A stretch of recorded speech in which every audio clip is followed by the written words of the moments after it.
Welcome back. It is the publisher of the Morgan Report. You can get to the Morgan Report. He has a free subscription. And then if you like what you're getting, he has different levels of subscriptions that you can get to, or you can host a radio show and get it as well. David, how you doing? Doing well, thank you.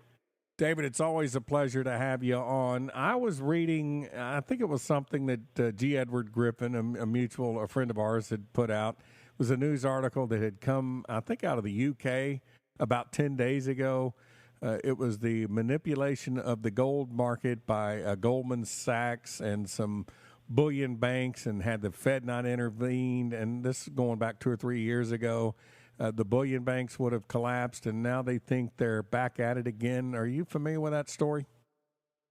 Not that specific one, but I am familiar with a lot of what recently, was reestablished on the internet with this decision that the CFTC made on the silver market manipulation, which basically came out and said that there wasn't anything in their findings that would allow them to, do any prosecution of anybody.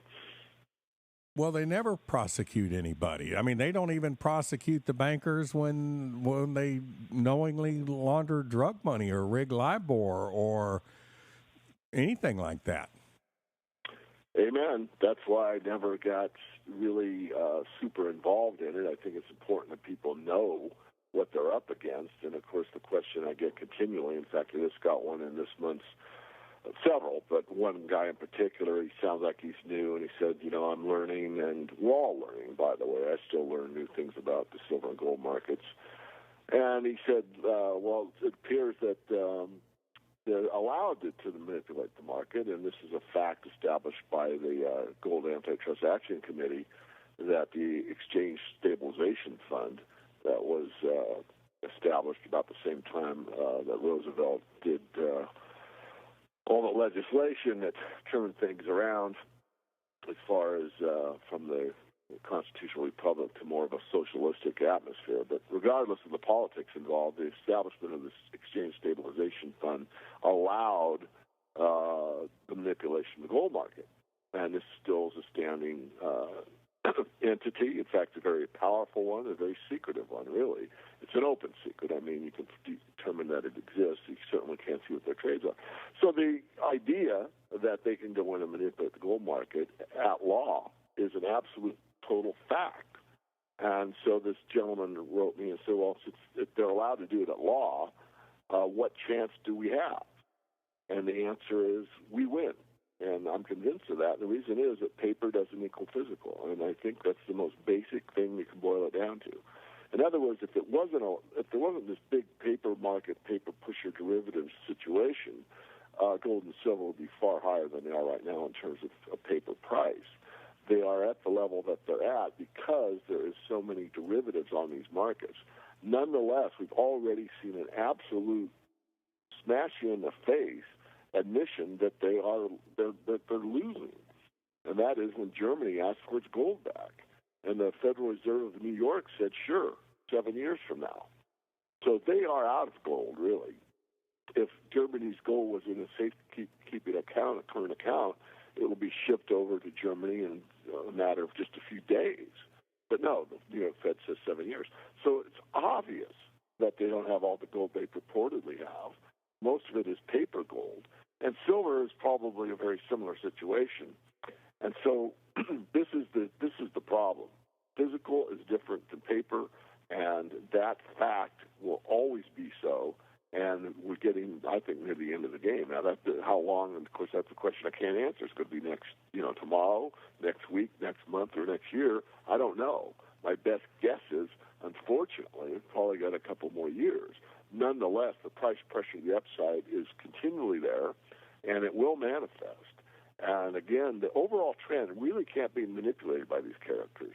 I know that they smash the price down. I know how they do it. I know when they do it after the fact. I don't know ahead of time, but I know that they're getting ready to. So you can almost determine the ahead of time based on the Commitment of Traders report, but that's another story for another time.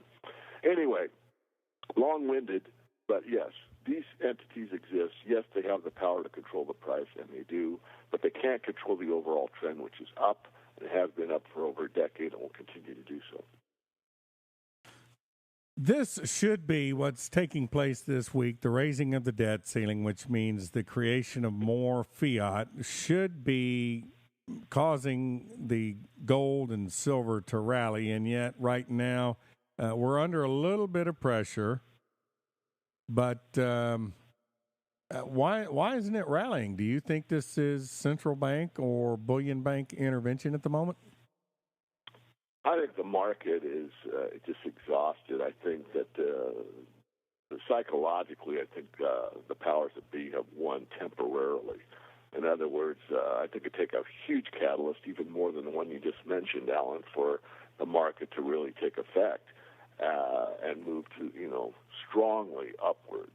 But that problem, that potential exists at all times. I mean, there's all kinds of problems out in the financial system that could cause gold to rally overnight in a up limit fashion.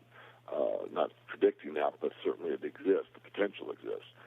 So I think it's just exhausted. It's worn out. I think people, a lot of people have given up and moved on, especially the hot money, the hedge funds, the trading funds, the momentum players. Most of those people have left the gold sector a long time ago. So the people that are left are people that probably don't have much more money to invest or are discouraged and don't want to invest more. And to get new people are followers. They're not leaders. So with gold at $13.30 and silver at $22, it doesn't look that attractive to them because it's not moving. Once they start moving higher, believe it or not, you'll get more participation. David, why does the media, about the only time they talk about the precious metals is when the precious metals go down? They never seem to talk about it when they're in rally mode. Well, there's several reasons. I think the primary reason is that gold is the most negatively correlated asset to the financial media, the financial press, or the mainstream financial interests. I mean, it's stocks and bonds. That's what they push. That's what TV shows are about. That's what this, the whole CNBC and a lot of these shows are about. It's about pushing stocks on the people. It's about bonds. It's about currencies. It's about everything that Wall Street has control over. They really don't have a lot of control over gold as far as the actual market itself. Certainly bullion banks, some are on Wall Street. I'm not trying to discount that. What I'm saying is they really don't have any interest in the one asset that proves that there are severe financial problems on a global basis. So the only announcements you get is when gold goes down. You very seldom see them talk much when gold goes up. It's usually when gold is going sideways, has it moved, or is going down, where you get some commentator on there about gold about gold in general.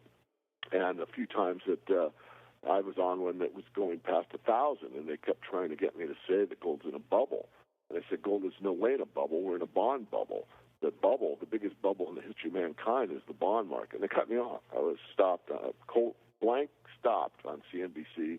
Was blamed on technical difficulties, and I don't think I'll ever be back on that show because I actually told the truth. The truth is the biggest debt bubble that exists in the history of mankind is this debt problem that we have with the United States bond and others, Japanese bonds. It's a debt bubble globally. And that's the bubble. That's the biggest bubble that has ever been witnessed in the financial markets since ad infinitum. It's been from the beginning of time. That's the bubble. But, of course, they don't want to hear that. They wanted me to say that gold's in a bubble. It's gone over 1,000. Well, we're at 1,300 today. Of course, years ago, this was several years ago. But, again, I don't think I'll be back on the program because, they want you to support their view that, the stock's good, gold bad. We're speaking with David Morgan, the Morgan Report. David, it's always a pleasure. Thank you very much, guy. My pleasure, Alan. Thank you. Silver123.net is a silver saver program designed to be as simple as possible. For as little as $50 per month, you can set up and create an automatic cost average buying program that will get silver or gold sent to your door on a monthly basis. The first step to creating an account is easy. You will supply some basic information. Next, you will add a bank account from which you will schedule your purchases. Scheduling purchases makes saving easy. Silver Saver is customizable and allows you to control the amount and the date of purchase. Once you are signed up, you are then given your affiliate code. Now you can save in precious metals and also market this program.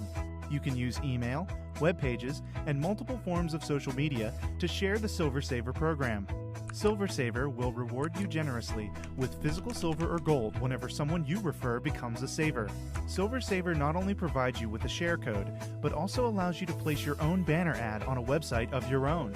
Silver Saver is one of the best ways to start saving and accumulating gold or silver, especially at these levels.